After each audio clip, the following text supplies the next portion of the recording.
Hey, what's up everyone? This is Anthony from Anthony's Customs, and for this review we are looking at the DC Universe Classics Catwoman. This figure was only available in that Gotham City 5-pack, so it's fairly hard to come by. It's fairly sought after.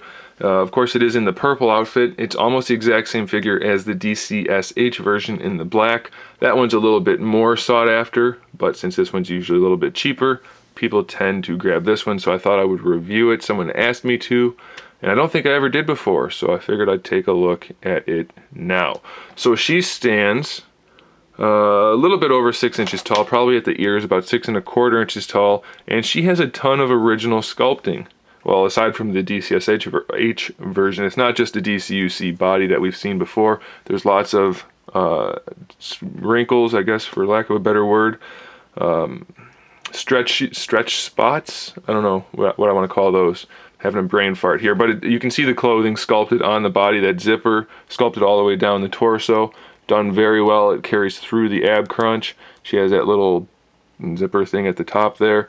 She has wrinkles in her gloves, seams in her gloves, nicely sculpted belt, nicely sculpted boots, and a really nicely sculpted accessory, which is her whip. It's a very soft material, so it almost feels like it is a braided piece of rope. It's not.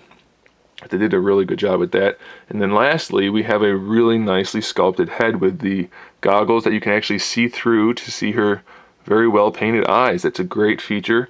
I wouldn't pull those off. It's not really made to do that. You're gonna have to do some work if you do, but it does look like, it is an actual set of goggles on top of her head, so that's awesome. And then the awesome sculpt work from the neck is carried through to the head, with all of those wrinkles and nice details. She's made out of a kind of pearlescent purple, so it looks cool, and then the gloves are a nice high gloss black, the belt's kind of flat, and then the silvers are just kind of metallic. So the paint job, while it's fairly basic, is executed well. It looks like on camera the legs aren't quite the same purple as the thighs, the lower legs that is. It's not that noticeable in real life, so I wouldn't worry about it too much. I'm not sure if it's going to show up that way once you guys see the video, but if it does, I wouldn't worry too much. It's not that noticeable. As far as articulation goes, the head's on a ball peg, so we can look up and down. We can lean the head from side to side, and of course we have the full swivel. We have ball hinge shoulders, so full range of motion there. Bicep swivel, single jointed elbow, give you about 90 degrees. A wrist swivel.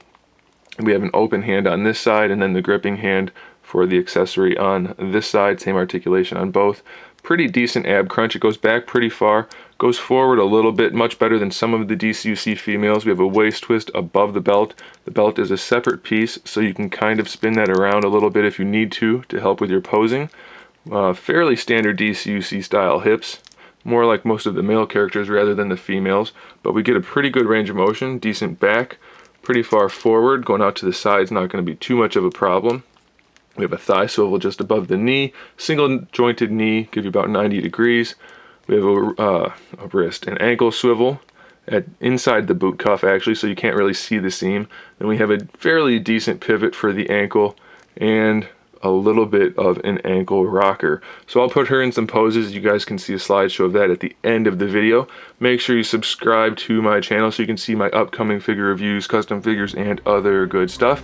And pick up this figure if you like Catwoman, because it's a good one. So go get it. Thanks for watching.